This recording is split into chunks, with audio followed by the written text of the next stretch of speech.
For fuck's sake, Creature Popcast 43.5. Cold storage still.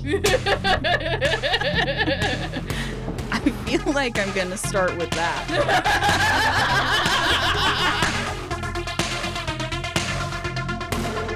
Welcome to another episode of the Creature Popcast. I'm Mike. I'm Lindsay. And every once in a blue moon, we do a movie that neither one of us has seen before. And even more rare is it a standalone horror flick that isn't the umpteenth sequel in a franchise. Well, today is one of those occasions.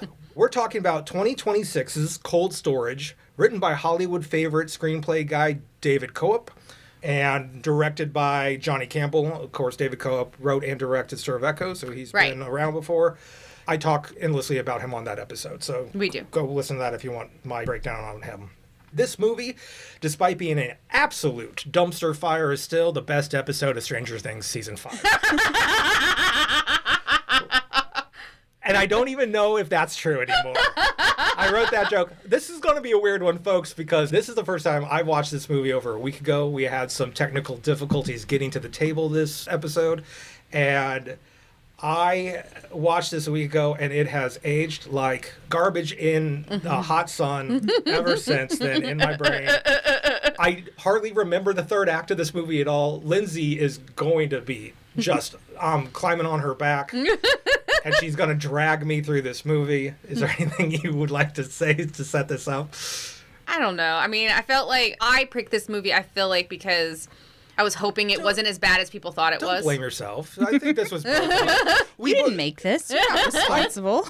I can't describe how everything on paper about this movie is great. It should be better. I know. It should have been better. We like Joe Carey's the one person out of Stranger Things, I think, that survived that whole process as someone who's interesting and good. Sure. There's nothing but charismatic folks in this movie. This is my type of horror movie as far as structure and even plot. Sure. And then, I don't know.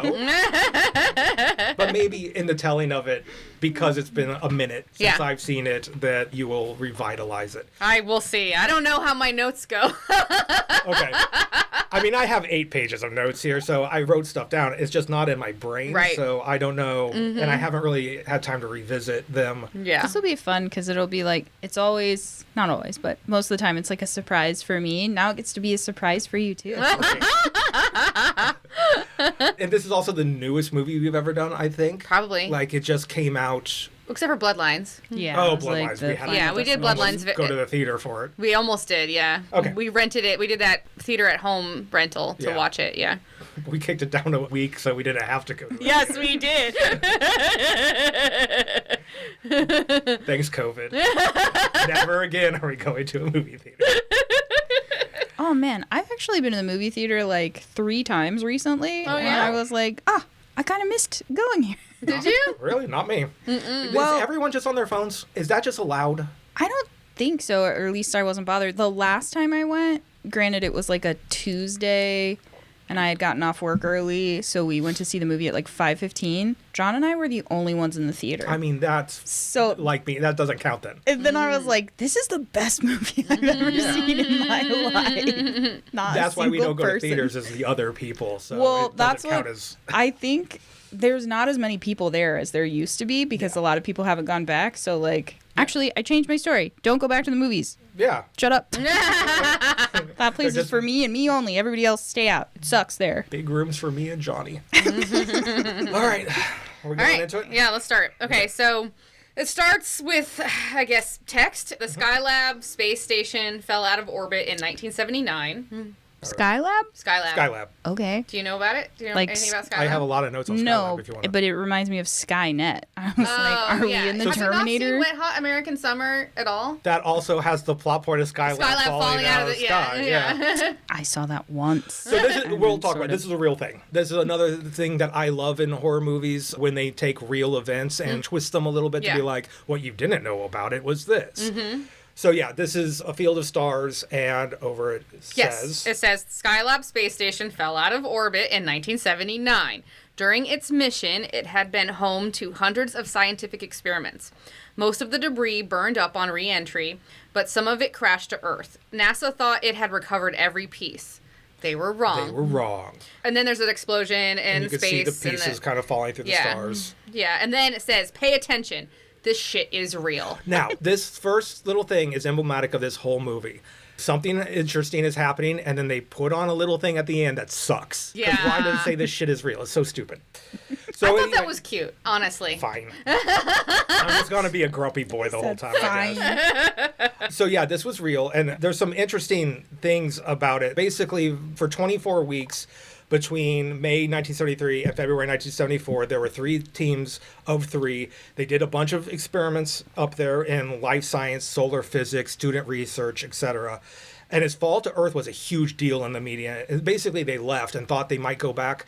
And like the last thing they do before they turn the lights out was do the thrusters to get it as high up in orbit as possible. And then they left a goodie bag and the door unlocked, which I thought was very fun for in case they never made it back. And they knew that eventually they thought it was going to be up there for longer than it was. Right. So in 79, the orbit degraded enough that it fell. It was huge in the media in 79, with radio stations offering cash prizes for pieces of it. Yeah. There were t-shirts and hats with bullseyes on them and bottles of Skylab repellent with a money-back guarantee, which is all kind of scary. A report commissioned by NASA calculated that the odds were 1 in 52 of debris hitting any human and 1 in 7 of debris hitting a city of 100,000 people or more, which those aren't good enough odds for me to like be comfortable walking around. Yeah. I'm 1 of 52 that could get hit by this Yeah, thing. it's really wild to me that, I mean, I know it's space and it's like hard to get out there and whatever, but they're just like, and then eventually that's going to fall on us. They're like, any guesses as to where? They're like, we'll see. We'll Just see when we hoping the get atmosphere there. burns it up.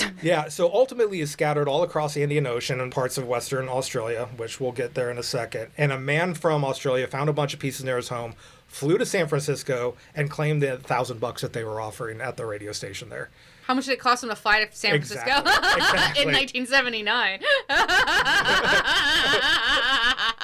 Probably $2,000. I don't You see that guy who put a bunch of balloons on his deck chair and Oh, different guy. know. But it is fun that, I mean, I think it would be just part of the fun to be like, hey, you want a piece? I got He just it. wanted the recognition. Yeah, it might- wasn't it really might be about the something else. $1,000. Yeah. Anyway, so it was like a whole thing. Yeah. And so now we go to, sure enough, Western Australia. Western Australia, 18 years ago. There's a guy on a bike, and he rushes to a payphone. And it's like during a storm. So that means this is 2008, right? From current times, from 2026, 18 years ago? Okay. Yeah. He's on the payphone. He's making a call, and NASA patches this call through to Dr. Hero Martins, who's in Rome. In Rome, Italy. Yeah. So now Rome, Italy goes across the Yes. thing. And I'm like, this is going to be a glow. Right. We're going to go all over the And place. this is Sosie Bacon. And this is Sosie Bacon. Yeah. Welcome to the movie. The first time people show up in this movie just to fucking disappear. Why are you here, Sosie? Favor to a friend? Who knows? well, because her dad was in Stravecos, Oh, right? yeah. Well, and I think that's how we're doing this because the connections are all like we know each other. Oh my Yeah. God! It's real life 6 degrees of Kevin Bacon. I'm excited. I want to play. I want to keep playing. Again, doesn't it sound like it should be interesting? Okay, so in the call, he says something is coming out of her tank, he tells her, and she's a microbiologist. He doesn't understand why they forwarded the call to her, and she says that she consults for NASA sometimes, so that's why. Yeah. Like, all of this is so good looking. He's at this, like, desert abandoned gas station in the outback, on the fringes of the outback or whatever. It's a windstorm is happening, so everything's blowing around. He's got the one rotary phone there. Yep. And then she looks like she's really in a cafe in Rome, and she gets her coffee set down. And he's like, I keep calling, and you're the 6th person I've talked to, and they keep putting me in these loops Yep. trying to get to Brother. someone. Yep. There's an urgency baked into it. Yep. We're off to the races, folks. Yep.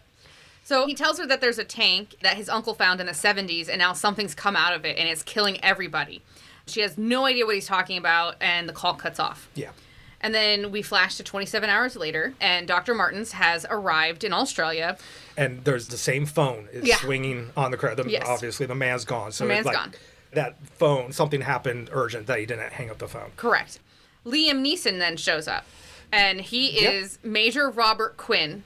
He gets out, he- and he has one other team member with him named Trini. Trini, Romano. Yeah, and they work for DTRA. And she's like, where's your crew? He's like, this is it. Yeah. So basically she explains to them that in 79, when Skylab fell, most of it fell into the Indian Ocean, but not all. One of its pieces fell on this guy's yard in Australia, and he just put it in his front yard thinking people would pay to see it. It's a tourist attraction. Yeah, later you'll see a bulletin board where it's like $1 to see the tank. And Skylab Museum is like written on this. It's like $1. Yeah, $1. And it's like this piece of driftwood that it's written on. Okay, the tank was supposed to be filled with, they thought it was filled with oxygen, but it was actually a microorganism, a parasitic fungus that could adapt from one species to another. And they sent it up into space, Dr. Morse thinks, so that they could study fungus on astronauts.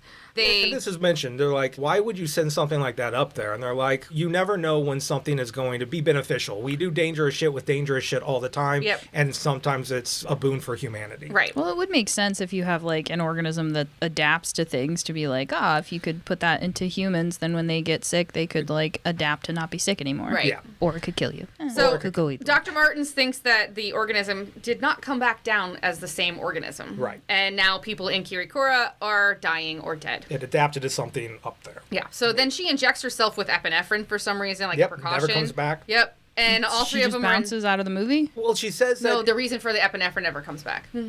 Well, she basically says, I don't want to accidentally discover a lethal new allergen. Allergen. So it's for protection. So you're like, later on somebody will use this in a moment in order to save themselves. But they don't. Nope. That does not come back. There is a literal armory of Chekhov guns in this movie that never get touched They're again. like, enough. Yeah. So they all get on silver hazmat suits, and Dr. Martins then asks Robert if he's dealt with this stuff before, and he says, space shit all the time. And then Trini admonishes him, and he corrects it to no, we do bioweapons and nuclear threats, not space shit. Right. So they begin to look about town, and there's 14 houses and 12 cars, but they see no people. Yeah, no people. Then they find the tank. It's like a big like a big canister tank. Yeah, I mean, like, it could be like a really big sewage tank. Yeah, you know, like a septic tank. Septic, thank you, yes, with the round edges. And it's on got the outside. NASA logo right on the side of it. You can tell it's very old, and it's been there for a while. It's been there for a while, yeah. So Hero goes to investigate the tank without getting too close, and she finds what she calls a folkloric solution, Right. potatoes and dish soap. Which is real. Yeah. I looked this up. Apparently, dish soap and potatoes create something. You could use a DIY way to remove rust off of stuff. Which is interesting. And she's like, he must have been cleaning the tank. Yes. And then the microfissures in the tank, some of the solution must have gotten in and created a pro-growth environment. Right. So then she has Robert, like, hold the back of her suit and lean in really close without stepping really close. Yeah. And I think maybe some fungus has escaped. I'm not exactly sure. The camera moves super in, and you Yeah. could see the very first time you're going to see a bunch in this kind of green fungus that's actively growing. Yes. Isn't this so smart? The screenplay is tight right here. It's like, why now? Well, he was doing this rust removal and made a pro-growth environment for this thing. Yep. And now here it comes, years and years after this thing has been fine, sitting on the front lawn. Yep. So she says, I don't know what it is, but it's big. And it's fast, and it's heterotrophic. Heterotrophic, which I looked up. This means it's an organism that cannot produce its own food. Instead, it obtains energy and nutrients by consuming other living or dead organic matter. So that's us, right? Yeah. I mean... Yeah, well, it's humans or plant matter. It's any organic matter. Right. Yeah. Well, no, I mean... Yeah, that's what humans Oh, do. yeah, we are an organism that doesn't produce its own food, Correct. so we obtain energy and nutrients by consuming. Okay. Yes. So most living things are heliotropic. I guess maybe it's rare for a fungus. Fungus, yeah. So because then, they would be like photosynthesis, or I sure. don't know. Sorry. Yeah, and then the fungus jumps at her, scaring them all, and they back up away from it. Trini found a body. Yes. When she steps back, she does step on a bit of this. She does, yeah. So she has it on the bottom of her shoe. So Trini interrupts this and says she's found a body, and then it cuts to them climbing up on a roof. These are like metal roofed shanty kind of town. Sure, yeah. So they climb on the roof, and this organism has now attached to the bottom of her shoe, and it's eaten through the sole. Yeah. The body they find is basically exploded from the inside out. Like Yeah, the whole abdomen is open. It looks like a scooped out pumpkin. It looks great. The special effects in this movie are also very good. Yes. And then they kind of notice that on all the roofs there's a body that's been exploded. The whole town is up here, and they've all gone up into the sun and exploded. They decide that they need to burn the place down. Well, yeah, so what they said is like, why are they up here? And she's like, it's like fruiting bodies. Or like the fungus that gets into the ants. Right. They get in there, they tell everybody we need to reproduce, so they get to the highest place in order to explode and drift away like spore-like on the wind in order to find more food because it had already absorbed the whole town, infected the whole town, like zombie ants, which Right. are a real thing. And Liam Neeson's Quinn goes, that's just for insects. Right? And she's like, well, until now. Yeah. So that's basically our setup. They're like, well, fuck this. We need to burn this whole place down. Okay, so Dr. Martins runs down to get a sample before they start burning things. And as she's down there, the fungus penetrates her body. Right. So the fungus this whole time has worked its way somehow straight up through a boot. Yeah. So it can move through inorganic material. It gets into her body, and she's obviously getting weary. Yeah. So as they're walking back to the Jeep, Robert and Trini are discussing where they could store the sample. And Dr. Martins is struggling with voices in her head because it's gotten to her brain. She runs to the Jeep and she tries to escape, and they try to stop her. Trini pulls her gun. Hero backs up. When she tries to escape, Almost hitting Trini. Yeah. Almost hitting Trini, and Liam Quinn pushes her out of the way and he gets hit. annihilated. Yeah, he gets hit by bad. the truck. Yeah. And he's down on the ground. He's like, I can't move my legs. Yeah. He seems to be paralyzed. Yeah. Trini and Hero then fight over the gun, and Hero gets the gun and disconnects her hose, like, from her suit. Yeah. And then she shoots herself through the hole in her suit. Yeah, it's kind of the last thing of humanity she had left is to kill herself. Kill herself inside the suit. Inside the suit. Yeah. So they have to call for reinforcements, and the military comes, and there's a whole scene of them cleaning house, boxing things up, burning it down. This is the best part of the movie. The Beach Boys' I Get Around starts playing over this montage. And what the last thing before Hero, Dr. Martins, goes crazy is they're like, where should we store this thing? And they actually say the limestone caverns in Atchison, no one uses those anymore. Yeah, because they need to keep it cool. They need to keep it climate controlled. Now, we live incredibly close to these. To Atchison, yeah. To Atchison, but we're even closer to another... More limestone caverns. More limestone caverns. I've been down there. My dad, in his work, had some stuff stored down there, and I went with him once just to see it. I remember reading a couple years ago about a winery that started up in there. Yeah, they have... I don't know if it's still there. Businesses, they've had restaurants. There's paintball down there. It's just an excellent way. The United States Post Office has a place down there. The FDA has stuff down there because it's a natural climate-controlled place. Right. There's also other limestone caverns around town. Oh, yeah. Like, they're really cool. It's an excellent natural thing that occurs around here and other places. Alabama has a bunch also. That it's very specific to our hometown and my hometown anyway. And that's why in my stories, they all take place in Karst County because Karst is a limestone. I basically named my fictional place after these things. Right. So I'm in on this movie already. Right. It's taking place in something I know that I think is an excellent place. And as it goes, Beach Boys I Get Around is playing. We follow this sample onto our military airplane. It lands in Ashton. It's put into these caves. And as we go out, we watch it fast forward, seasons change as the military aspect of the cave disappears. It becomes derelict. It gets spray painted and boarded up and everything, and then reallocated for storage facilities, which is really what happened. yes. Because these very caves were military storage until 2013 or something. So this movie knows what it's talking about. It does. It sounds like it. I wish they just kept making a movie. Jamie, have you been to Atchison before? I don't think so. It's one of the most haunted cities in America. Well, they have crazy ghost tours and All stuff. the more reason for me to not And it's go. where Amelia Earhart was born, and her museum is. Now, Lindsay I haven't been. has a lot of Atchison lore, and I have no idea why. I watched a special. Okay. What I didn't realize is Missouri is called the Cave State. Oh, yeah, interesting. This is Kansas that we're talking about. I know. But that's not where we We're are. right next door. Yeah, we are. We're not in Kansas, right? No, but and this is Atchison's right on the Missouri River, so okay. Anyways, It's present day. it's present day. So there's this guy Travis. He is played by Joe Keery. Arrives at the storage facility as an employee.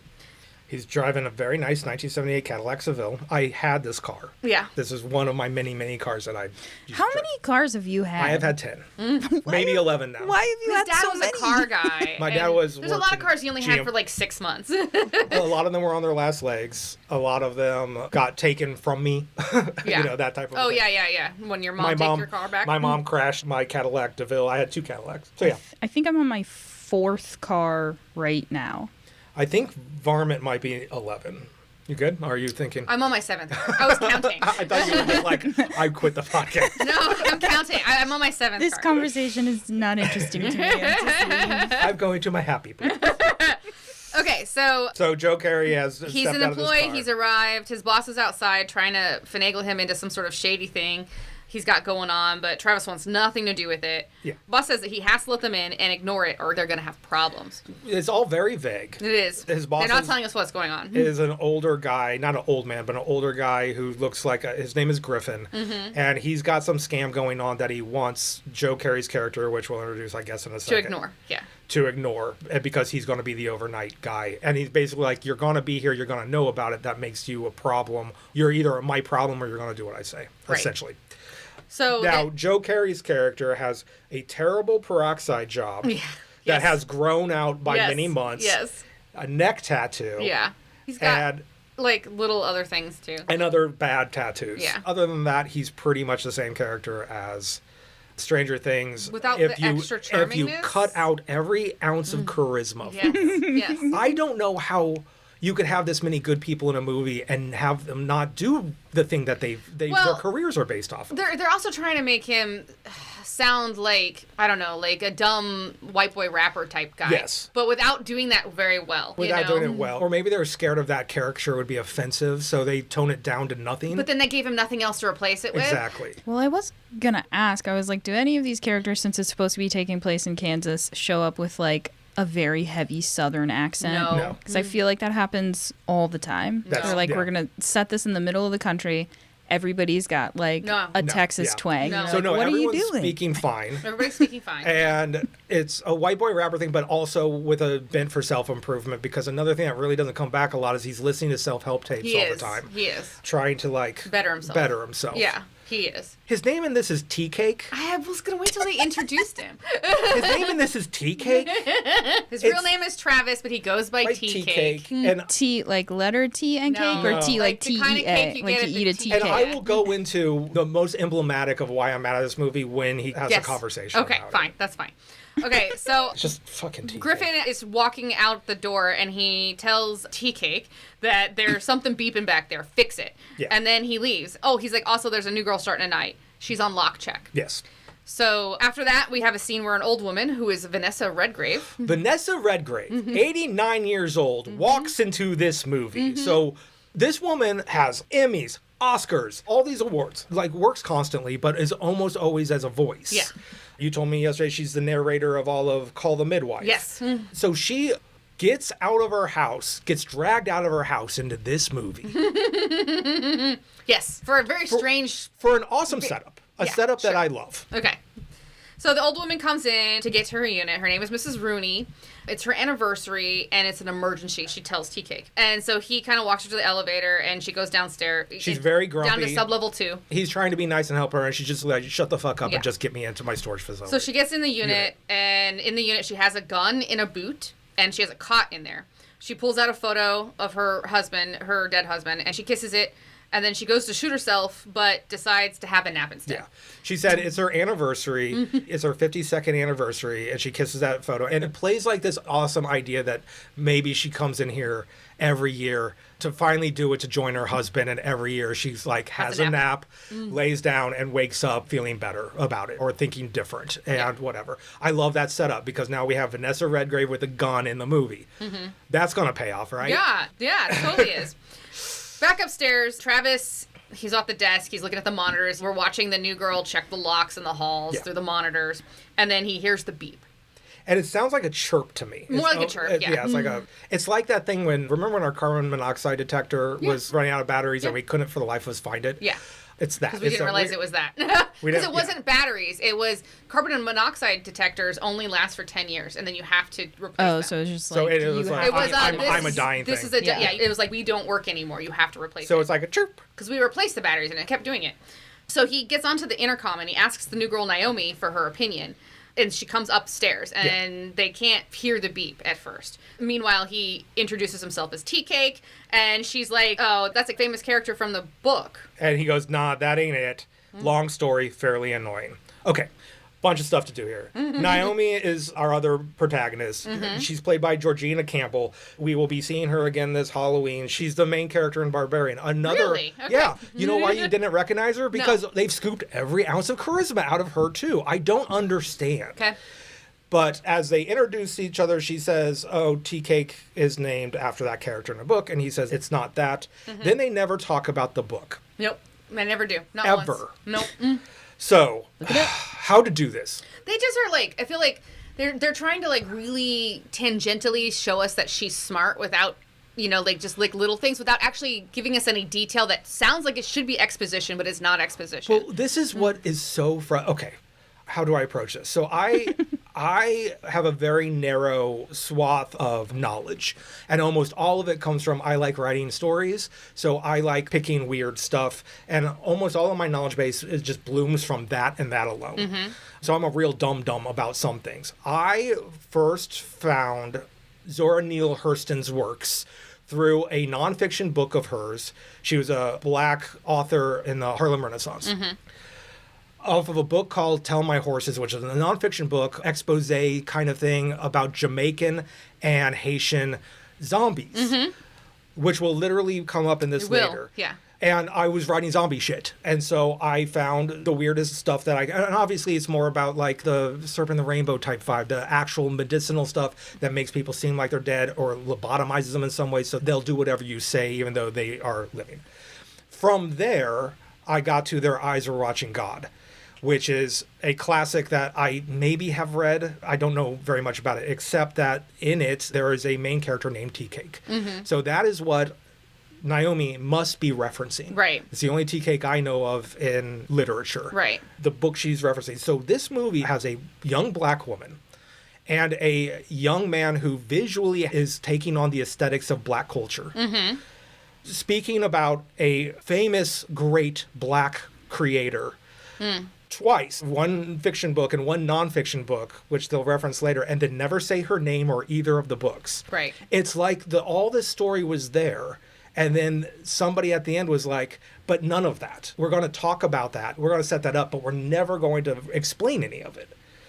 That's crazy. It sounds like the script was butchered. Yeah. I mean, it sounds like they butchered just the back end of it and forgot. They left the parts that because they didn't do any research and they didn't know what it meant. And they left it in there. Yeah, the Skylab shit, the soap and the potato shit, the fucking Their Eyes Were Watching God shit. Like, all of it is just like, but never mind. Yeah. It's crazy. It's the most, like I was saying before we recorded, it's the most interesting, beguiling movie to me that I was deadly bored of. Yeah. Naomi gets a call, and we don't really know what it is, but she says it was her baby daddy. And then we hear the beep. The beep happens again. Yes. And then we flash to Raleigh, North Carolina. See, now we're in a different place. Like, interesting. We're going to be all over the place. Yep. So it's Robert. He's asleep, and he gets a call. And it feels like one of those spook calls you see on TV where they have the saying, and I'm calling to inquire about 1978 Plymouth for sale, and it really means something else. Yeah, so Liam Neeson's character wakes up, and I'm calling about a 1978 Plymouth Duster for sale, and that's such a bizarre code sentence. Yes, and it means that he needs to go get into a secure phone. Right. So it flashes back to the self-storage at this point, and they find the beep is coming from behind the wall. Right. And Naomi wants to smash through the wall, but Tea Cake does, but he doesn't want to lose his job. He needs it as a condition of his parole. So. Yeah, so basically he's trying to dance around like, no, I really need this. And she says, look, I noticed your shitty tattoos. I know what you're talking about here. Right. You don't have to, I can read between the lines. This is a condition. Yes. And then they flash back to Robert. So he's gotten into his office and his safe, and he pulls out a sat phone and a battery and puts it together. He calls what appears to be a call center, and a woman named Abigail answers. It's like not like a call center. It's like a control room. Like a control room. Okay. She says that there is a temperature alert at the cave in Atchison. Robert is not surprised, and he warned them of this years ago. He is surprised that they did not call him sooner. He tells her that he needs a plane and a car filled with everything on the list from his white paper. Because he wrote papers about, like, he's been warning them for years about climate change and this fungus. Yeah, and he's doing it like he's not how just to destroy it and what they would need to do on a street corner freaking out. He's writing. He's been warning them for years, presenting them, and nobody's listening. Yeah, he's presenting them with actual research of what the inevitability will be of this thing. So he actually is able to convince her of how big a threat this actually is, but she's like, I don't think I can get you what you want. And then we're back in the storage facility, and Tea Cake breaks through the wall. And there's a bunch of, like, mechanical readouts and lights and dials. There's a whole old-ass, like, ENAC computer. It looked like Terminator 3. You're the only one who remembers Terminator 3. I love Terminator. I know. Yeah. That's literally what I was trying to get on microphone. Every time you bring up Terminator 3, I say something derogatory, and you go, "I love Terminator 3." Fine. Anyways. I'll have to rewatch it. It's got a bunch of people I liked in it. Yeah. Much like this movie. And I remember she locks him in the bunker at the end in order to have him survive a nuclear blast, right? Yeah, that's good. Yeah. Okay. Anyways, so spoilers for Terminator 3. Ooh. So he tries to get closer to the dials to see what the light is blinking on because he can't read it, and he falls into the wall somehow. This hole is not as low. I don't think it's low enough for him to fall in. Yeah. Unless he was on a ladder. And then she breaks into the later in a Mm-hmm. different way, and then there's still only one hole. Like the hole in the wall thing didn't make a lot of sense. So, So the sensor that is beeping is some electrical sensor that is something that has to, it's called it's a thermistor? A thermistor. Yeah. It's just a sensor that warns you when something gets too hot or too cold. Yeah, and Naomi, of course, pulls that out of her butt because, smart. She's smart. She's like, I take a lot of science classes because I'm studying to be a vet. Right. Yeah. I don't know what thermistors and sensors have to do with Sounds veterinary. like it should be studying to be an engineer. Why not just say that? I don't know. I don't know why they chose vet. It should have been engineer. Whatever. Naomi then breaks more of the drywall down and joins Tea Cake. Enough for her to just walk in. She breaks it all the way down the wall. Because, they were only going to break enough that it was behind a big piece of art so that they could hide it again. But then she just ruined that plan. So For no reason. For no reason. Yeah. So she could just get in there, too. Inside this small little room, they find a map of the storage unit from when it was military storage. Right. So the storage unit goes down to a subfloor 1 where Miss Rooney's at, and subfloor 2, and then that's it. That's the storage facility. And then there's the map is showing us it goes to subfloor like 500 4. feet down. To floor. Yeah. Subfloor 4. And there's a tube ladder to go down there, and Naomi wants to go. Yeah, she wants to go down this tube ladder to see what this lab is down at the bottom of the subfloor. And Tea Cake is smart and is like, no, we're not doing it. He's like, I don't want to climb down a couple hundred feet to get there. And Naomi really wants to go investigate, but Tea Cake, he's like, I really need a beat. And he's like, I'm really easy to be convinced to do things, and I'm trying to be better at my life, and I need to think before I take actions. Yeah, because he always got in trouble because he just does what somebody tells him to do. Right. And then he immediately does what she wants him to do. Yeah. Because she walks past her and goes, you coming or what? Yeah. As if it's his idea. Yeah. Now, I think we miss a little tiny detail that doesn't baby daddy call again? No.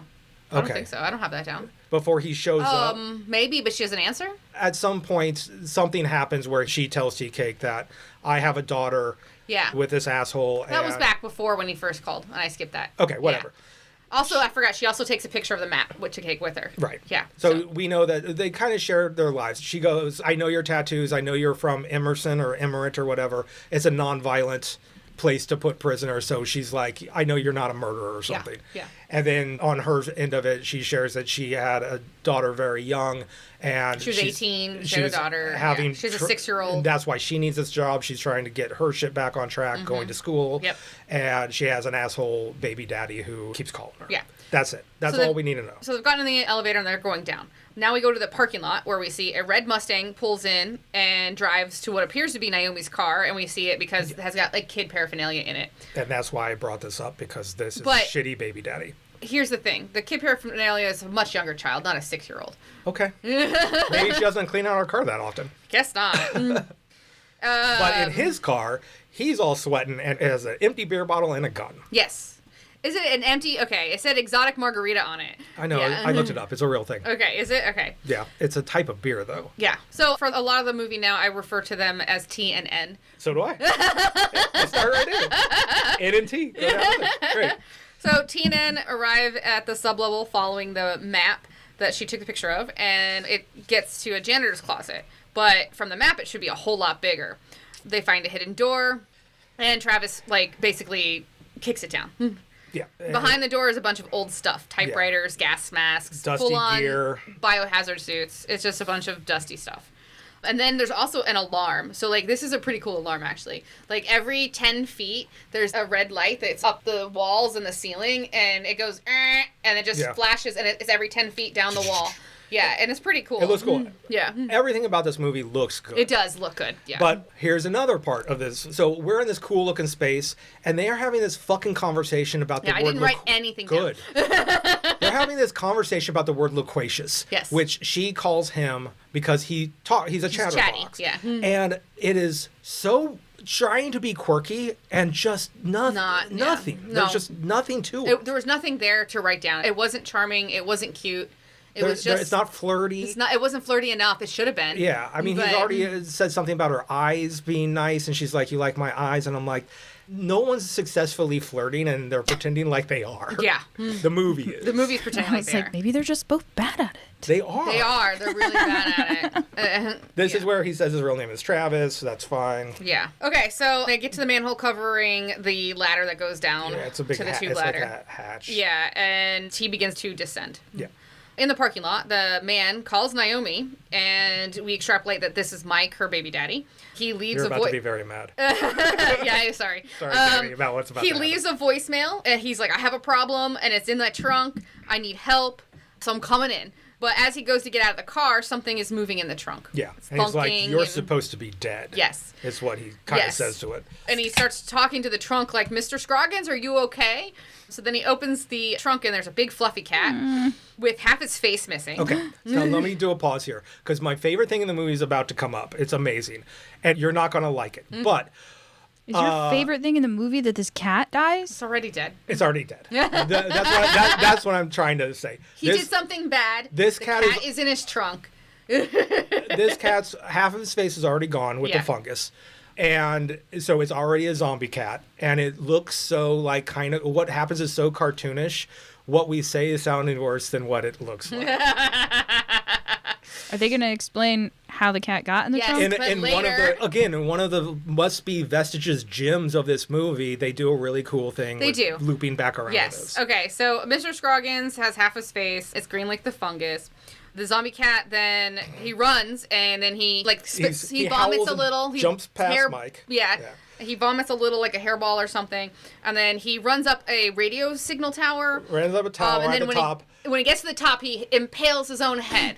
It puts its head back and slams it down at the top of this and then he spike promptly explodes. and explodes all over the place onto it. So this is a carved out part of the limestone. Yes. And so when it's up here and it does that, we're now level with a field essentially. Yes, there's a field and nearby. in the field is deer. a whole parcel of deer, Yes, which I yeah. learned what a collective noun of a family of deer is, a parcel. Yes. And that's what I was doing when watching this movie, is learning other things. Yeah. Like, oh, we should The look green that up. goo gets everywhere. It And the splatters green- on yeah. the deer. It splatters on Mike. So it's doing exactly what it needs to do, is to spread, and it looks the cat running on this thing and then head banging. Yes, I was like, itself what? is so funny looking that it's not even sad. It's Yeah. just like, this is so I silly. mean, and at this point, I'm like, how the fuck did the lab fungus already get out of the building and infect this cat when In it the was in this trunk. guy's trunk across town? all of that is. I know they is do, actually but at explained. this point in the movie, I'm like, I'm having to suspend disbelief a lot. Well, Yeah. is he in the parking lot of the... Storage facility. Yeah. So I would assume that it just got into the trunk. Yes. Like You are- he No, pulled up the fungus did or the cat? the fungus. Yes, but we don't know that because as far as we're concerned as audience members, the fungus is still contained in the lab when we saw them put it in there. That's true because We know T this. and N were They haven't in the opened the building door and yet. nothing's happened to Yeah. them. We have Exactly. we have watched the fungus crawl through a boot in 30 seconds. We into a did, wall. maybe and it- I'm just so- like, at this point, though, I felt like it was a little... At this point, I was having a perfectly fun time with this movie, and Yeah. I was like, they will explain this. They will explain it, and they do. It is hardly explained why he shot this cat in the first fucking place. No, but they don't explain that. Well, I do a little bit. They do a One little, sentence. hardly. Yeah. He's gonna die, right? Yes. He's already got. He's cat. already been infected. In fact, the cat itself is what killed him. So, if he didn't kill that cat, he wouldn't have been dead himself. Okay, so T and N get to the bottom of the ladder, which leads to a tunnel, and they go down, and the alarm is, like, leading us. It's interesting. So, like, the alarm lights up a red light right next to a door with a plaque that reads DTRA, Yep. access only. T opens this very heavy metal door, and he makes this stupid comment, I thought it would be heavier. Got Jamie. Okay, so it feels like he just says whatever pops into his head without, which is also something I do. So I was like, I totally understand the impetus to just be like, there's a thought, say it out loud. Let everybody share it with you. And Joe Carey is so good in Stranger Things. He is. It's a show I don't particularly love that much. It really tested my patience. That some of this delivery should really work. And occasionally it does in little bits, but you're just like, I don't know. There's something about this character that just doesn't work. Yeah, I don't know. So the alarm goes off again, and another light across the room flashes at another door. So basically, it's a giant vault door that opens up into... It's an anteroom where you put the suit on before you get to the lab. And the lab is glass. It's a metal door with a glass window. With glass windows. Yeah. It's where they obviously put the sample in the very beginning. Yes, and in this anteroom, there's also, like, big pipes with freezing water. It's probably an underground cold spring. Yeah, he touches it and they're like hot, and he's like, they're freezing cold. Yeah, so they decide not to go through the door at the other side, but as they turn to go, they hear squealing, and then they move their flashlight to a corner where there's a pile of rats covered in green goo, and it is a rat king. Okay, so the thing I hate, in movies like this, when a cat is already dead and half zombified and it headbangs itself onto a pike and explodes, I find that very funny because that thing is already dead. Right. What I hate in real life more than death is suffering. I hate the very concept of a rat king. It's one of these weird things that exists, and they eat each other in the struggle. They're all tied together. Because they're all tied together, and they're irrational, freaky vermin, and I just hate it. I hate this whole concept. But in a horror movie, I'm like, that's great. That's why I'm here. I want to be icked out. And this is a rat king with zombie rats covered in a fungus. Yes. Never comes back. Never comes back, no. What the fuck, man? You don't use the rat king? If rat king doesn't attack you, you don't use it for whatever. No. So while T is investigating the rat king, Naomi gets curious and looks through the window on the other door. The room is covered in green fungus, and she sees across the room the glass cabinet they had stored the sample in originally with a big hole punched out of it. Yeah. So, like, it escaped on its own. Naomi almost touches the fungus growing on the door, but T calls her name enough that she turns before she touches it. Tea cake in with a good idea. Yeah. So he thinks it's time to get out of there, and she agrees. So they leave.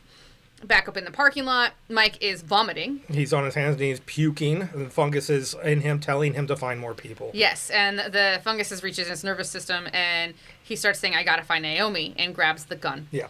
So that's like the same trick they did in the beginning with Sosie Bacon, where they follow the fungus into the bloodstream through CGI and into the brain, and it whispers to you. Yes, it does. Yeah. So, which is silly, but it's a fine shorthand. As he's approaching the entrance to the storage facility, a deer that covered with goo joins him. And I can't express this enough. I love deer in horror movies. Let's take it back to Evil Dead 2. What was the slug one? Slither. Which is like, deer in horror movies are so funny, and this is a perfect application of it. It walks up beside Mike, and they both look at each other. It's got fungus on its face. Mike has fungus on his, and then they both turn to the front doors of the storage facility and start to walking together. Yeah. Beautiful. Yeah. Like, it's so good. In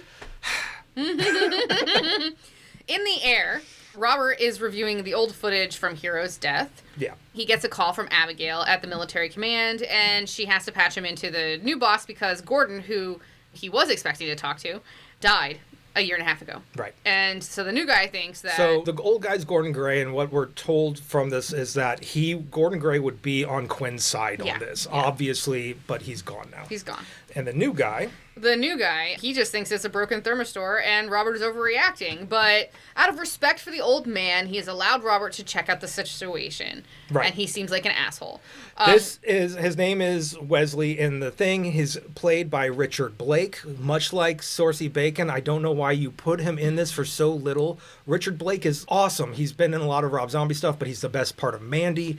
We'll see him again this Halloween in Barbarian. All right. He's so creepy and so good, and he does nothing in this. See, that's the kind of thing everybody knows I watch 100 K-dramas.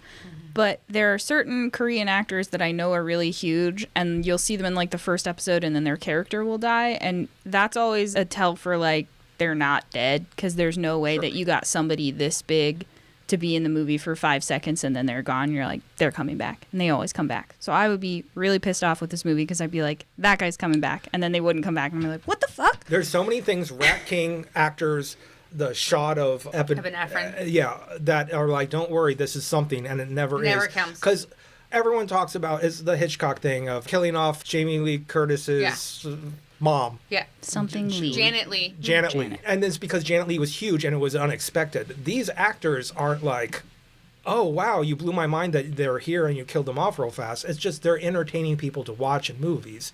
Killing them off isn't a surprise. It's just a waste. So Robert basically calls the colonel an asshole before he hangs up on him, which was supposed to be funny, but it wasn't. Yep. Then his satellite phone rings, and it's Abigail. She read his white paper, and she believes that this situation is really bad. So she actually snuck out of the command center to go make this call off her cell phone. Right. So they're making this person a character. Basically, Yes. Quinn's person on the inside that's going to help him on this quest. Yes. So he advised her to call Trini Romano. She will help them with item number 7. Right. And so conveniently, Trini and her son both live in Atchison, Kansas. Which is so fucking stupid. So stupid. This movie has been in Western Australia. It's been in Rome, Italy. It's been in Atchison, Kansas. It's been in Raleigh, North Carolina. And Trini just happens to, with item number 7, which we'll talk about when we get there, is sitting a mile and a half away from ground Now, zero. there is... Well, here's the thing.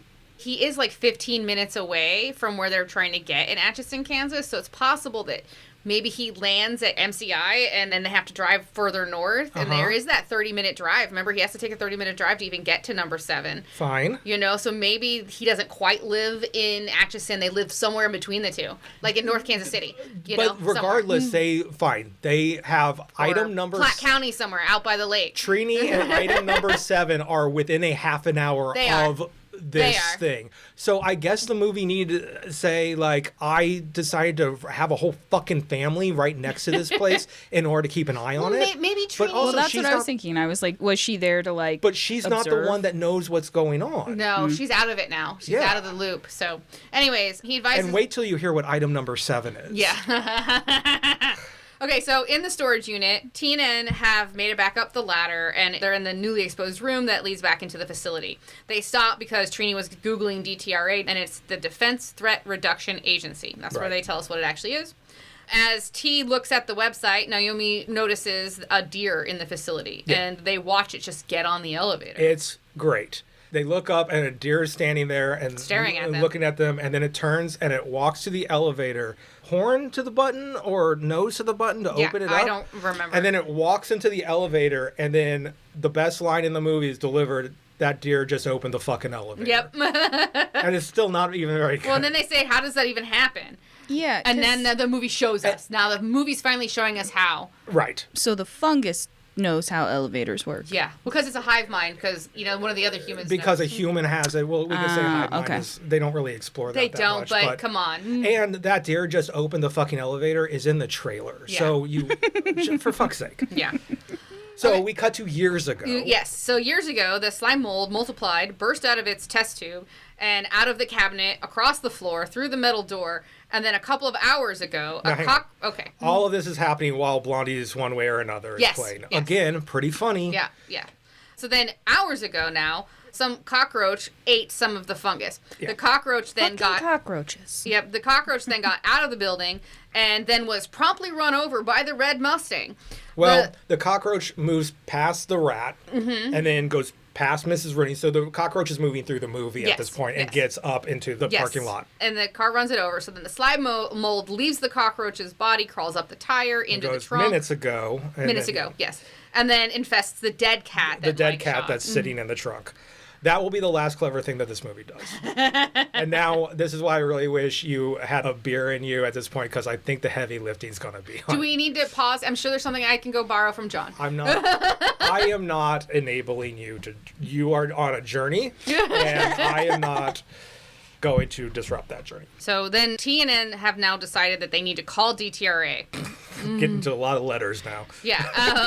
After they get out of there, they run up the stairs. They say we're going to call them. They run someplace, and the fungus deer runs at them and explodes. Oh, right. Yeah. So when they get to the top of the stairs, the deer has exited the elevator and is displaying really odd behavior.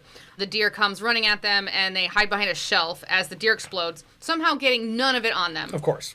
Because Right, 'cause it would it's ruin not the movie. even like a shelf with the wall back. It's like Yeah. a see-through shelf. So Oh. The cat blows up in the middle of a parking lot, and it gets like Everywhere. a bunch of deer and the dude down below, and neither one of them. and like they're literally like together, and they're like literally looking down at the ground, like right here. Yeah. And somehow got none on them. It is at this point the movie becomes the laziest fucking thing in the world. So then the elevator opens back up, and a really rough-looking Mike comes out. He just goes, I shot Mr. Scroggins. But he's like, he's a zombie. He's a zombie. He's 100% a zombie. He's really rough looking. He's got green stuff on him. He's starting to get bulgies. And he's talking about it in a way that it's like he's not even, it's just like a residual. Memory. Yeah. And then so Naomi's like, oh my God, why'd you do that? And this is what she just skips over everything else, just like, Yeah. I mean, well, that could be funny, right? That could be the same thing I would do. I was like, why would you shoot the cat? Why would you shoot the cat? And So then it turns out it's TK her could be parents' next to her cat. being like, that's what you're talking about? Like, that's funny. like, yeah.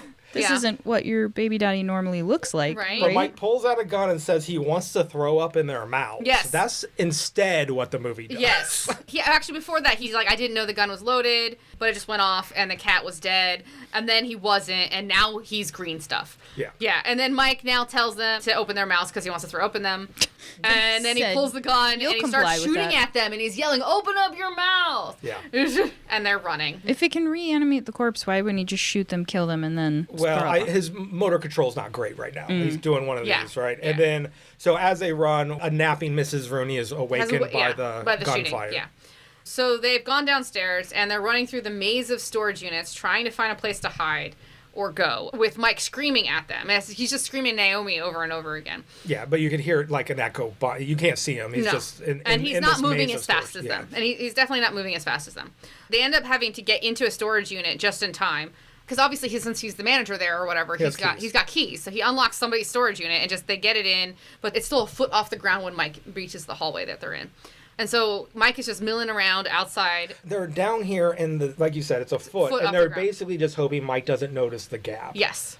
Yes. And he's just milling around outside, yelling for Naomi, and they're hoping that he doesn't notice.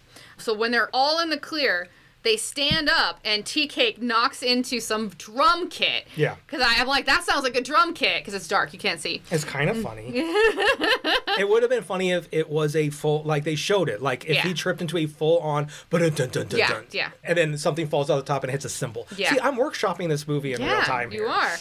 So the clatter makes a bunch of noise, it clatters, and we have that suspense, scene of where we're wondering if the bad guy is going to come back or not. So it's a jump scare. T goes to reach toward the door to close it, and Mike's hand reaches through it to open it.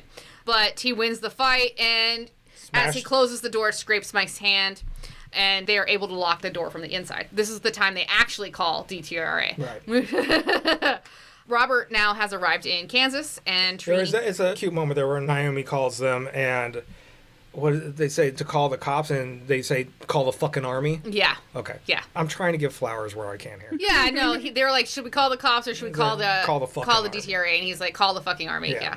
So Robert has arrived in Kansas, and Trini is there to pick him up with all the equipment, except that they still need to get number 7. I love when Trini shows up, and he's like, shouldn't you be dead by now? And they treat Trini's return to the movie like something that's huge. And I'm like, why didn't you use an actor that... No offense to Trini, the actor who plays Trini. I just don't know her. And she's not like... the daughter of a beloved power couple in Hollywood or a horror movie alum that they had in this movie and then made why wouldn't they flip-flop those two characters? Just have someone triumphantly return that we know. Yeah. Okay. So Trini's back. Yes. So as he's in the car, Abigail calls him, and she tells Robert that they received a call from inside Atchison. She patches Naomi through to Robert. He tells her just to hunker down, keep Travis calm. 40 minutes, they're on the way. Yeah. Yeah. And they're talking shit on Travis over the phone, he's being it's such a weird, they're like, I'm hearing somebody on the other end, can you tell him to shut the fuck up? And I'm like, and she's like, shut the fuck up. And I'm like, guys, he's not being that bad. No, he just wants to know what's going on. But Trini and Robert know they're probably going to be dead. They're not going to survive. Yeah. When they cut off, they're like, I hope she had a good life because it's all over. So Travis and Naomi are discussing zombies. And this is the whole Haitian zombie thing. It's like zombies aren't real, says Naomi. And Travis this time is like, Tea-Cake this time is like, they're real. There's Haitian zombies. I've read about them, whatever. Which is another... She nodded to Zora before. He's nodding to Zora now. No one will say her name. Do you think maybe somebody thought that the reason for his nickname was too highbrow and for this character? Change the nickname. Well, no, because that's the joke. He tells the end of this movie is paying off the joke of what tea cake is, and it fucking sucks. I know. I know. So someone went highbrow and thought it was going to be hilarious because he says it. He's like, it's not the book. It is a long and annoying story. Yeah. And it is. But why would we want that? And why on the way there would you not nod at least to the person that you're doing the misdirect to? Yeah. Say her name or the book. Right. Exactly. It really pisses me off. I know. So now Tea Cake, he thinks that they should go out there and try to save the world. But Naomi just wants to go home to her kid. Right. And then we hear the rumbling of a motorcycle. And Travis is like, he thinks the military are here, but it's too soon. And then they realize it's Griffin and what he had planned for the evening. So Griffin has showed up with his motorcycle gang. Do you guys... At this point, also, Mike starts walking towards the front. Right. Yeah. So now we have some more fodder. More fodder, yeah. In Dawn of the Dead, original, 1978, perhaps, probably that's not right, George Romero's. It's the opera of zombie movies. It's one of my favorite movies of all time. It's so beautiful. It's like 2.5 hours long. We have this harrowing adventure that is in a mall. All of our main characters have secured the facility. And the joke is they're slow because they have all the consumerist things around in order for them to fend for themselves and everything. And then they slowly get domesticated in the middle of a zombie apocalypse. Right. It's the beautiful joke of it all is that they're cooking for each other and they're whatever. They have a bubble of consumerism in the middle of a zombie apocalypse. It's beautiful. And in the third act, Tom Savini and his motorcycle gang roll up into it and fuck it all up because they're marauders, Right. essentially. That's what this movie, I think, is nodding to, and it Didn't do it. just sucks.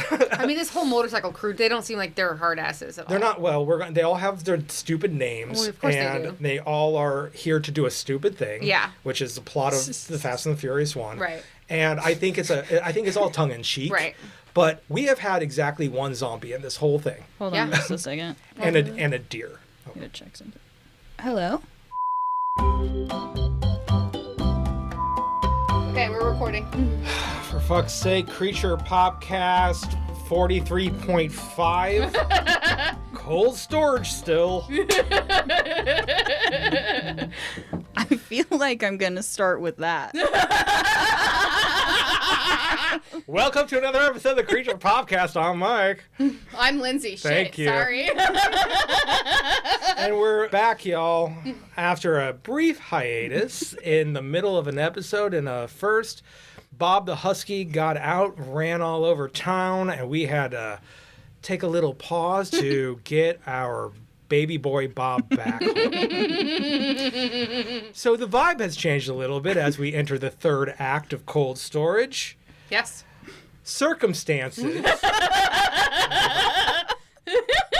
Circumstances will not ruin this podcast. We went out and had a little happy hour a couple days later and decided we will ruin this podcast. This episode So is let's get into cursed. Just a cursed Episode episode. is cursed. Yeah. this episode's cursed. This has been the longest, weirdest, roughest road. It's Pushed like it, everything wanted us to not record this pushed it a episode. week. We pushed it a then week, yeah. Stopped and then pushed it 2 more days. And I'm like, Then- I can't. If my phone goes off in this one, No. John has to deal with it. Honestly, if anything else goes, I almost say we should just not do this. We got us all into the room, and I know we got the mics in front of us, and we're ready to do it. But I'm almost like, we probably shouldn't do this. We're opening. If anything else interrupts it. Okay, Yeah. But now Then- we are here. but and now we're doing here. it. so if anything else interrupts it, this episode will abruptly end. And you'll that's hear the this. end. Just it up. watch the movie. All right. Griffin, Griffin. the boss, the manager of the I love this because I have fucking no idea. Hang on. There's Tea Cake. There's Naomi. Yes. Naomi. Griffin the manager. I don't know why I'm doing this. Robert the... Listeners, you know. This has Yeah, only been a minute. this has only been seconds. but I for feel like them. you're refreshing your brain. I know. Griffin, boss, has shown up with his motorcycle crew Yes. to throw a wrench in the works of this fungal invasion. Yes, and they've come to steal a bunch of TVs. That's their whole plan, is there's these flat screen or curved screen televisions that, curved it the wrong which way. is, by the way, the plot of the first Fast and the Furious movies. If you don't remember that, they were all just trying to steal television VCR combos. Is that That's real? literally what it was. Doesn't that make you feel so old? They go to space 8 sequels later. Like, that is actually the fucking thing in the first one. I don't know what I thought it was about. And what's funny is it's a multi-gender, multi-racial gang that has shown up, and they all have these names like Ironhead, Cuba, the Reverend. Oh, is that the glasses guy? Garbage, and then Dr. Friedman. Which I think that's the glasses guy. That's the glasses guy. Got it. And I think that was the one joke that I actually laughed at late in this movie was, and Dr. Friedman. Dr. Friedman. So they have all shown up. Yeah, they've all shown up. So when they get there, they notice the mess in the lobby. The slime mold is crawling across the floor. There's a hole in the wall where the deer parts are everywhere. Right. He gets on the PA system and basically fires Tea Cake over the PA because he's so upset. He's there to steal. He and is. He's like, oh, you've been a terrible employee. Yes. But also, he's mad, like, this isn't a clean in and out job now. This whole place is fucked. Correct. So he's Not like, I don't know what happened here, but you're fired. Yes. So the motorcycle crew go down the elevator, get the TVs. And then Robert and Trini, they arrive at a gated house. So, yes. Gosh, this is going to be rough. So we cut to Liam Neeson's Robert, and the actress that plays Trini has shown up into some weird house. Yeah, it looks like a fancy house with a Because they gate. are still on their quest to get number 7. Yeah. The elusive, weird number 7 on the list. Correct. So they climb the gate, and of course Robert has trouble climbing the gate because of his back. They break into the garage, and in the garage, or a room off the garage, there's a trunk. And inside the trunk is some sort of barrel backpack. Right. It turns out to be a bomb. So this is a backpack nuke. Yeah. That is what they're coming to get. The MacGuffin of this movie is this nuke that, thankfully, this movie that has gone from Western Australia to Rome to Raleigh, North Carolina, to Atchison, Kansas. Luckily, the one thing that the government could not low-key get for Quinn is the backpack nuke that has been stored by Trini's ex-husband and her son a half an hour away from where they need it. Yep. It is so bad. Yep. But luckily, here it is. Yes. So it turns out, yes, because you just said it, this gated house is actually Trini's son's house, and she's been hiding this bomb in a trunk in his garage. And Robert's like, "What about your grandkids?" You know, and she's like, they don't know how to turn it on. That's her response. She's like, Well, it turns out this is a very specific little timer on this bomb. Outside, Trini hands Robert the keys, and she tells him to try to save the kids. Basically, it's T and N, try to save them. But she's not going with him because, she's out of the game and whatever. She's out of the game. Yeah, she's out of the game. So is Robert, actually. He's retired, but he's still invested. I vaguely remember days ago when I started this movie. You mean like a week and a half ago when you actually watched the movie? No, days ago when we started this episode, that I was like, boy, you're going to have to carry me through this third act. Mm-hmm. Keep going. Okay. I'm looking at my notes and they're just crazy. Okay, so back at the storage unit, Travis has decided he's done waiting and he's going to go out there and try to save his job. Right. His job? Yes. Well, because he's like, I need this job. I'm on parole. I need this job. So the job's not going to do you any good if you're fucking dead. Yeah, I know. He's going to go fight the slime mold.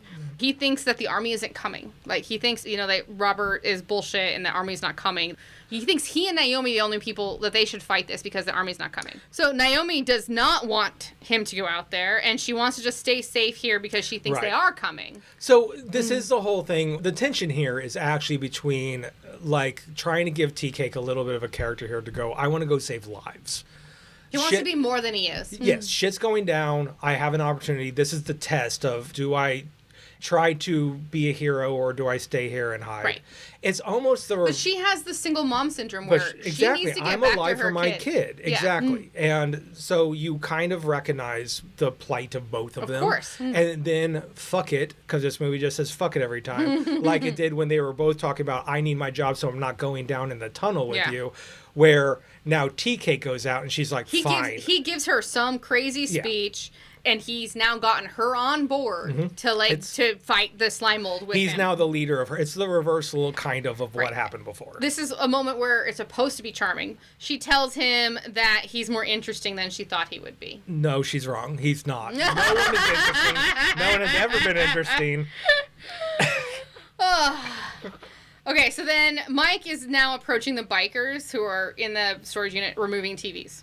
And remember, yes, I don't know why I'm saying this. You already know because you've been listening to this all day. Mike is... Go ahead. Mike needs to remember. This Mike needs to remember that Mike is a zombie Mike who's still alive and he's going to affect these bikers. And as he's approaching the bikers, you notice he's like very much bigger. He's like deformed. He's got huge bulging. It's another fun thing. He's a big like monster now. Yeah. TNN have gone into the facility and they're kind of like... So basically we're watching... Mike approached the bikers, and TNN are watching Mike approach the bikers. Right. So, like, it's like they're behind, further away. Everyone's together. Everybody's together in the converging area. On each other. Yeah.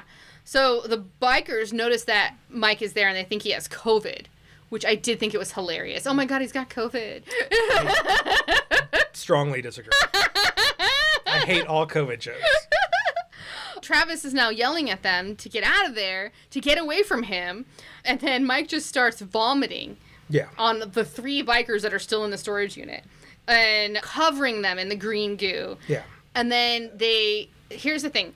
I thought Mike locked them into the storage unit, but it was actually Tea Cake, wasn't it, that locked them in? I could not fucking. So later in the movie, there's a comment that makes me think it was Tea Cake who locked them in because they were infected. Yeah, probably. Yeah, he didn't lock the lock; he just stuck the lock in the hole so they couldn't open the gate. So then Mike turns around and then starts yelling Naomi again, and they take off running. Yes. And he starts following. Suddenly, Mrs. Rooney then shows up out of nowhere and shoots Mike in the head, and he explodes.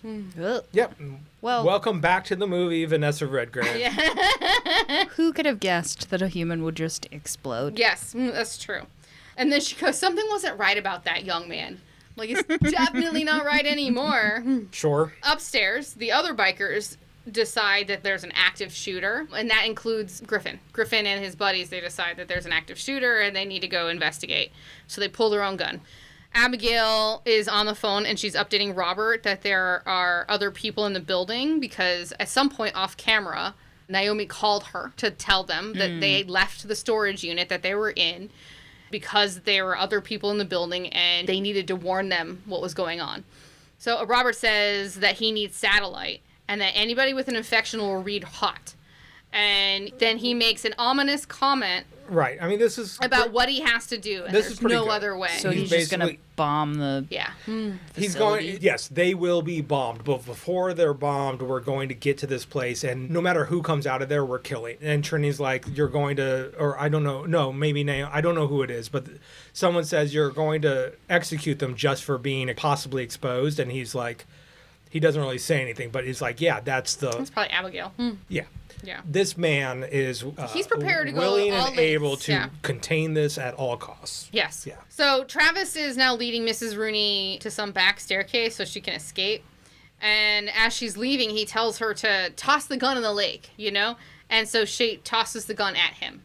And he throws it into a little trash can on a janitor's cart, and I thought the movie was like, oh, that gun is getting put away for later. Yeah, but now watching an hour and a half of this movie that won't come back. No, because nothing comes back. Nothing comes back. Nothing comes back. I don't get this. Whatever. I don't get it. I don't get this movie. Whatever. So now the biker with the truck who was loading up the TVs, they had a certain number they were going to get to, and he's like, fuck this, I'm leaving, and he leaves. That didn't come back either, so it didn't really matter. The whole joke, you said this off mic a minute ago, that the whole joke is that they only have room for 8 TVs. Yeah. So, there's a level of absurdity about what is happening, and then there's, a complete failure to make it funny. Mm-hmm. I know. Okay, so Griffin and his buddy, the buddy is the guy with the glasses, so his name is Dr. Friedman. Dr. Friedman. Yeah. Are looking for T, and they find him not too far from where the other bikers are locked up and banging on the door. Okay? So he then threatens T with a gun to open the door, and T refuses. Because he knows the folks inside now are infected. T does. Yes. Right. So then Griffin slips on some slime and accidentally shoots T in the arm. Right. This whole thing, we could really skip. I'm going through all I of know. it. Hang on. I love your commitment to sparkle motion. I really, really do. 7 years ago when we started this, I was like, we're just going to speed run this third act. And I know now we're not, because you are doing your due diligence. The movie was too long ago when I watched it for me to not read my notes. So this is all. Unfortunately. Surprises for everyone. Unfortunately, this movie did not matter, so it does not Velcro into my brain. My point is, a lot of these little plot points don't matter. What we're doing is like, this group is being infected. I know. This group is like So we got- running down the hallway. This group is doing this, that, and the other. So, yeah, I'm also hanging on by the skin. Okay, so then Griffin tells T that he's going to shoot him in the head if he doesn't open up the gate. So then T goes to the door and he goes to take out the lock. Instead of removing it, he locks it. And then Griffin actually goes to shoot him. Right. This is Tea Cake taking a stand. Yeah. Shoot me. I don't care. We're not letting any more people Yeah. get infected. And then Naomi attacks Griffin with a fire extinguisher. Fire extinguisher. But the innards, not like, she doesn't bash him over the head. She She It's just spray. opens it up on him. Yeah. Yeah. Outside rain has begun, right? Okay. These are my notes. Now, there's a little important. I just want.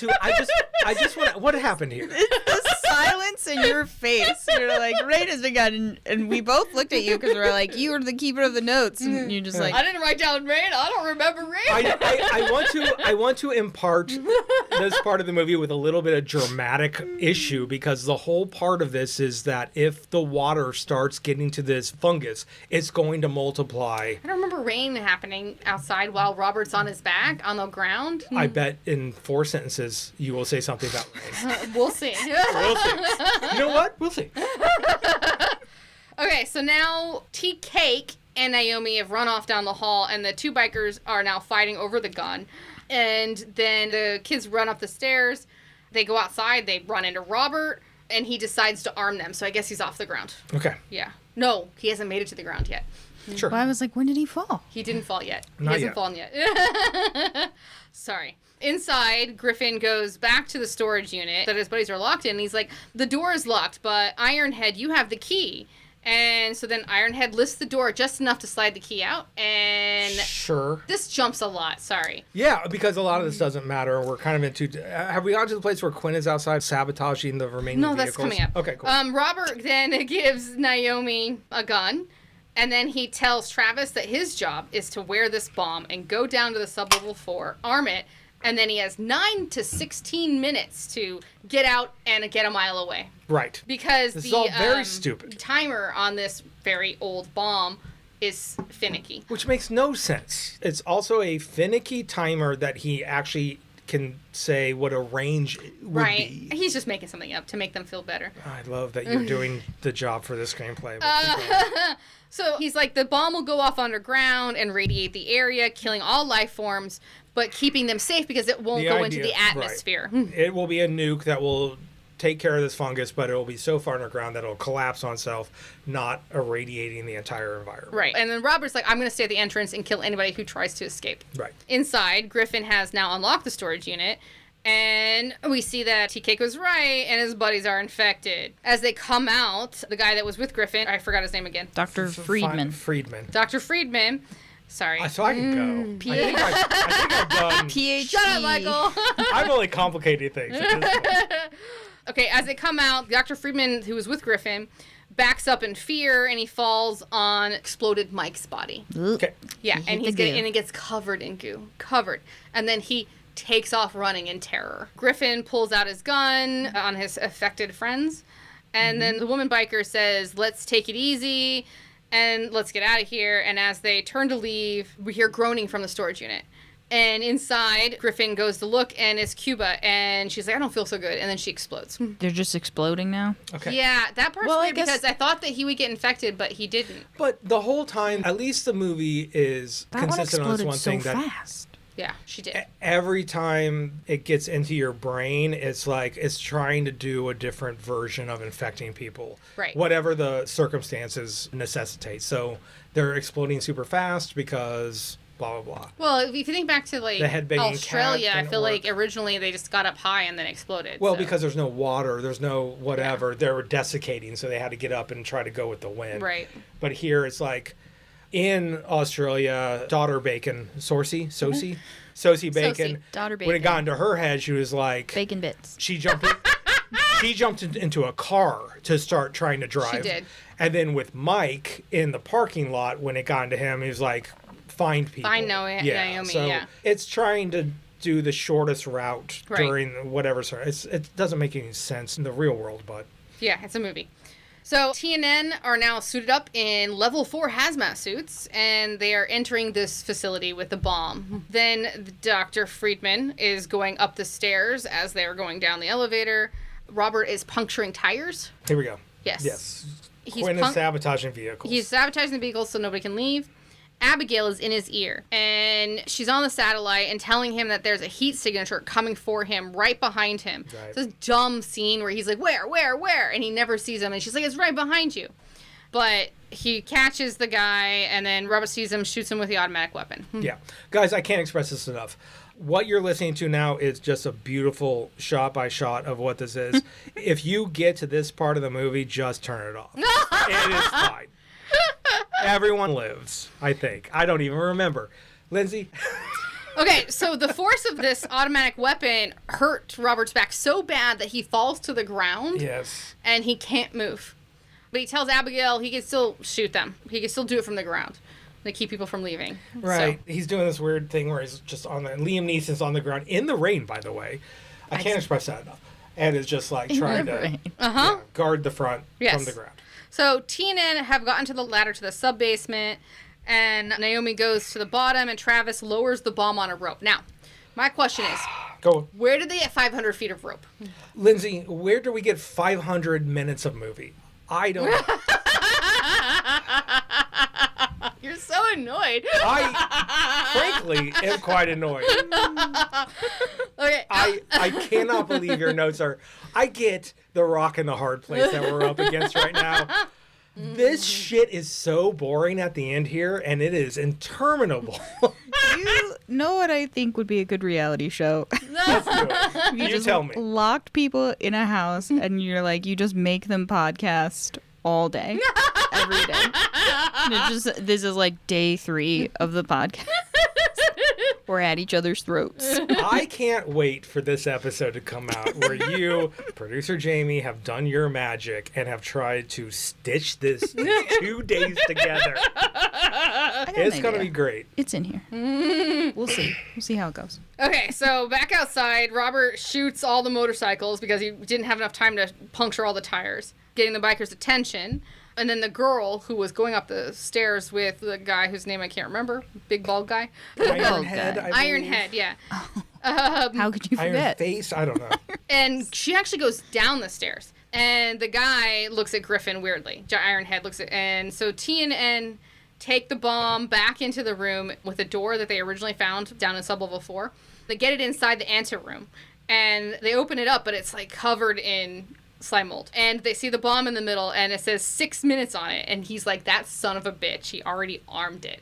Sure. He showed them how to arm it, and he already armed it. So now they only have 6 minutes to get out of there. So they start running, but when they get to the bottom of the stairs, when they have to go now up hundreds of feet in a ladder, they're like, we can't do it in the hazmat suit, so they have to take them off. And in the parking lot, with Robert incapacitated on the ground, the fungus now from Glass's biker, who he shot, starts to crawl toward him, getting closer. Griffin and Ironhead have made... By the way, it gets to go really fast now because of the rain, but okay. Whatever. Griffin and Ironhead have made it to the lobby. Robert sees that Ironhead is infected with his infrared glasses. He shoots and blows up Ironhead's head. And then he shoots at Griffin, but Griffin manages to dive behind the counter. Below ground, TNN are still climbing up the ladder, and the bomb timer jumps from 3:57 to 1:23. What the hell? Yeah, I mean, he was right. It is finicky. It's finicky. It is finicky, apparently. Griffin thinks that Robert's clip is dry and starts to advance toward the door with his gun raised. Ironhead then sits up and turns to Griffin and says, I think I'm fucked up. He doesn't have a head from he's the nose undead, up. yeah. He's air from here. This looks really cool. It's a cool little, like, gore effect. Yes. I'm grasping at straws at You this are. point. So Griffin then shoots him, a bunch, and the fungus starts to crawl away. Outside, Griffin is pointing his gun at Robert, who appears out of ammo, telling him that out here, it's every man for himself, and he's got to go. This is what Griffin is saying to Robert. But then Trini shows up in her son's red Pontiac. Yeah. And which we didn't mention even before discuss. because it's fine. Trini then shoots Griffin. Yes. Inside, TNN are exiting the hallway back into the storage facility, and they run into the lady biker. She's facing away from them, so he doesn't notice that she's infected. And he's like, hey, you lady, you need to leave. But then she turns around, and she's, like, super bad off. Like, her eyeball is gone, and she's, like, rotting away. So he asks Naomi if she was paying attention when Robert showed her how to ... and then Naomi picks up her gun and shoots her. And then we go to the bomb's timer, and it's just jumping time, back and forth. They get outside, and Trini almost shoots them, but Robert tells her, no, they're with me. They help Robert get into the van he came in on, and the fungus has already gotten to the Pontiac. The fungus is attacked because it's going, I guess it is raining, because it's growing really fast. Do you think it's raining? I did not write down that it was raining. Okay. So, but in your notes, you think it's raining now? I think so. I'm extrapolating from the data that it's raining. Cool. Pure science here. It wasn't like a plot point or anything, but it's cool. You know what it is? It's journalistic integrity. All right. So Naomi is driving, and they start speeding away. The bomb should have gone off a minute and a half ago. As they get to the gate of the storage facility, the bomb actually finally goes off, and a crater starts to fall. It looks absolutely amazing. It does. It looks really good. This movie has really good special effects. Great special effects. This movie has a lot of things. Yeah. But yeah, as they drive off, this explosion and this like the shockwave, and this heave, and she's like, "Oh shit, my son's car!" As they're desperately going, like trying to outdrive this explosion. They're barely ahead of the shockwave the entire time. I'm just like bumping them. I'm just so half asleep at this movie. I'm like, cool. Like, there's a cool thing that happened right at the end here. Eventually, they get away in time, and then at the army base, suddenly the colonel starts yelling, "Somebody tell me what the hell just happened." And then we flash to a news program showing the crater, the news agency accusing the colonel of trying to silence the very people who saved them from fungus Armageddon. Robert is in a hospital watching. Abigail has come to visit. She released the white paper that he had written she brings to the news, and that's how they know what happened. I'm going to give her Shawnee is her name. She reveals that, what is her name in this? Amber? Abigail. She reveals that her actual name is Shawnee. Oh, yeah. So I just wanted to give her actual name. Okay, got it. And she brings him scotch. Yes. Which he can't drink because he's on pain meds. Saw me before. So Naomi and Travis are in a park, and they're playing with her daughter, Sarah, and he tells her the story of his nickname. All because he liked a Hostess cake that was called a tea cake. That's what I wrote down. Okay. So let me do this. Because in Tea Cake's defense, this story is long and annoying. So he and his buddies were robbing a convenience store. No, they were just getting snacks at the convenience store. Getting snacks? Yeah. Okay. Is their version of getting snacks stealing snacks? Sure. I guess it could be. And they got something called a tea cake, and they got Twinkies, right? Yeah, they took all the Twinkies, and there was no Twinkies left, so tea cake. He got a tea cake, and like he went back for the tea cake. Well, because he really liked it. He really liked it. And when he went back for more. So that was his thing to go back for more, and they're like, haha, you like a weird thing called a tea cake. Right. Hence his stupid... Not literary Zora name Neale at all. Hurston. No. Not like literary anything. It's all based off of a Hostess It's cake. just because he liked a specific grape. Yep. Yep. That's the end of this movie. Basically, I mean, he does this dumb thing where he touches her face in a romantic manner, but they don't kiss. It's like, again, it's showing us that there's no chemistry between them. Absolutely not. And then the kid jumps on them, and then it flashes to out in the wild. There's Sure. a herd of deer, and one of them gets up really close to the camera and then vomits on the screen. Yeah. Green goo. And that is the end of the movie. I love the idea that this would get a sequel. Are you shitting me? That's what that implies. Is that, that was just a it's cute still out ending. It there. had nothing to do with serialization. It's in lieu of a after credit sting. They do it in the movie proper, where they're like, "Don't Yeah. worry, this isn't over yet," which is setting up. Yeah, I know what you're saying, but potential that's sequel. not what I was talking about. All right, That's it. That's it, man. That's the end of We the did it. movie. And I turn think off if this anybody podcast. listens to this episode, you will know how much we this don't like podcast. this movie. What are you talking about? I love this. Favorite film. It's fine. It had so much promise, and it ended up being So much promise. Like it's nothing. such an abundance of promise. It's crazy. Vanessa Redgrave. Did we even talk about how she died? Like she showed up and shot a dude, and then She didn't die. She escaped. I don't. Okay. She skipped up the I stairs. literally don't want to get into that because I think she explodes. No, she ran away up the stairs. Okay, great. Vanessa, I love you. I'm glad you're okay. So the movie looks great. The fungus is super cool. The gore is awesome. They have people, places, and things. All the But nouns. There is no chemistry between the people. None of them. There's constant quips that are never funny. You know what? Actually, you know what? I think Trini and Robert had the most chemistry in the movie, and theirs was And just they're- workplace and they're just- chemistry. They're just off to the side. Yeah. It's almost as if like this was if you parsed apart like Stranger Things in the season, you'd be like, oh, this is the Olds episode where they get to talk to each other, and then we get the Youngs episode, and then they come together. It's like the David Harbour and the Yeah. No, you I know. get what you're saying. Yeah. It's a charisma black hole that I haven't seen since, frankly, Stranger Things season 5. I don't want to say AI wrote this movie because I fucking get so tired of the whole idea that AI did it if you don't like it. But it is a prolific, expert, beloved screenplay writer. Wrote this screenplay, and then I guess lightning struck his computer, enabling some monster AI to crawl up fungus-like from the back of the story, reaching its tendrils through the third act and into the second act, corrupting the whole thing entirely. Thus, wasting my night, now wasting my morning. These are my notes. Now wasting my fucking week because this thing has gone on and on and on. The vacuum of its howling nonsense is worse than just being a bad movie. Lindsay, What? are we Thoughts? good? I think I said my piece about this movie already. So sad. Do we have a question from John? We do. Please hold. Please hold. Oh, we can't do it live. We're doing it live? Okay, we're doing it live.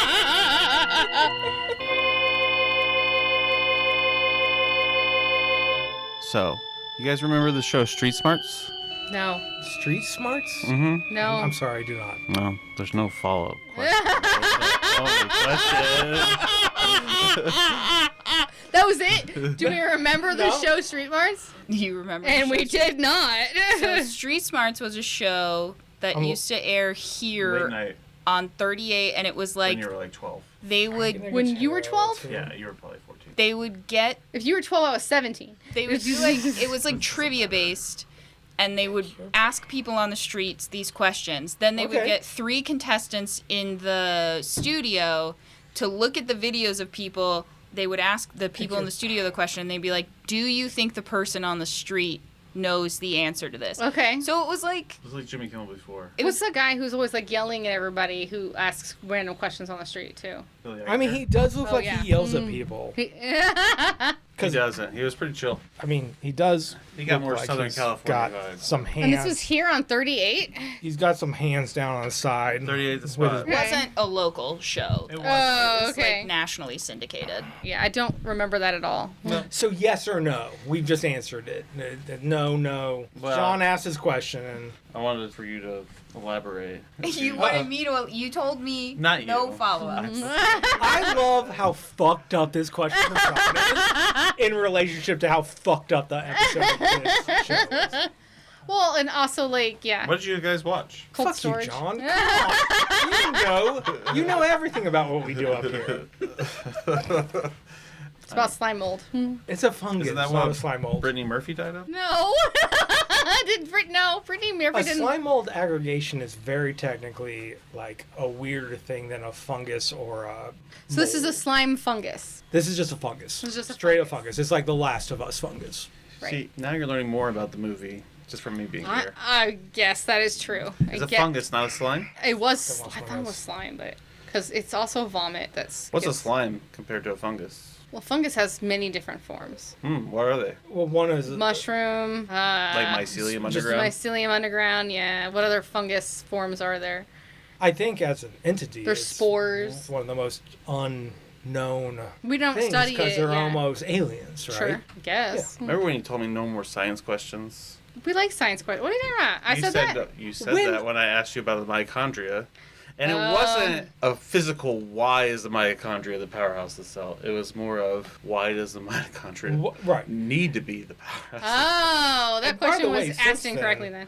The Yeah, Jamie did mitochondria terrible has job. been in my algorithm a lot. What has? The mitochondria has been in Oh, my yeah. I That showed up in another show recently, Yeah. too. Yeah. So, yeah, you are on the cusp of Science breakthrough. not that. Probably not that. I'm sorry I haven't seen your show. Oh, it's fine. I didn't care that much. You haven't seen his show? The have the done original question. You have so many episodes. You know how I don't have that many thoughts. On a day-to-day basis, there's at least one, but no more than 3. But, like, we only record twice a month. You should have at least 2 questions a month. You're thinking I remember my Do team. you have a single opinion on the show you're asking us about? Like, This movie? No, the No, show. the show, Street the Smarts Street or Smarts. whatever. Do you have Oh, an no, I opinion just on used to it? watch it when I was little. You're just like, hey, just that? You just, like, remember. It's like saying, I mean, I know, I'm do you getting- remember Mr. Wizard? Who's Mr. Wizard? None of you know because I Didn't we had do that the last episode? You really did. ancient Nickelodeon. What about you can't do that on television? I do remember that. Anybody What remember they- Remote Control, the game show on MTV? No. I watched this show, and then after this, I went through the MXC phase, and then... What's that? MXC? Terrible show. Okay. Don't get eliminated. It's another game show? It's a Japanese dubbed game show from the early... I think it's the... I don't know when the show is actually filmed. I don't know. Like the what I early guess. 90s or something? It looks like it. It looks like a very much a Nickelodeon style game show. Oh, sure. But it's with adults and Like- some like Asian Double countries. Dare? Kind of. But there was always a weird plot, like they had to jump across the lily pads, but one's not really a lily pad. Oh. Or they have to run up a hill, but there's a boulder coming at them. What was But that? they would dub it in English. What was that temple one? Legends of the Temple. Yeah, Legends of the Golden Temple. No, Yeah. Hidden Tip. Hidden Temple. I was gonna say Lost, so I was wrong too. Hidden Can I- Temple, Can yeah. I take this time to ask a real serious question, actually? Yeah. Which game show do you want to be on? How many? Save do that you- for next time. How many do you have left in you, John? Questions? Yes. I mean, it's infinite, but they come in Infinite? waves. So there'll be you like said infinite, and that's all I had to hear. there's 7 questions in January, and then there's not another question until like October. So sometimes there's like a gap. They're seasonal. Yeah. Well, not seasonal, because one's winter, one's fall. I didn't get the other 2 seasons. They're like literally seasons. I mean, if you want to put it like that, but you could be certain months. I guess that would be seasonal. All right, I'm Maybe gonna it was love. always a Thursday. So today was more of a conversation with John than a question. I love it. And I would love to totally pivit into conversation with John. Oh, sure.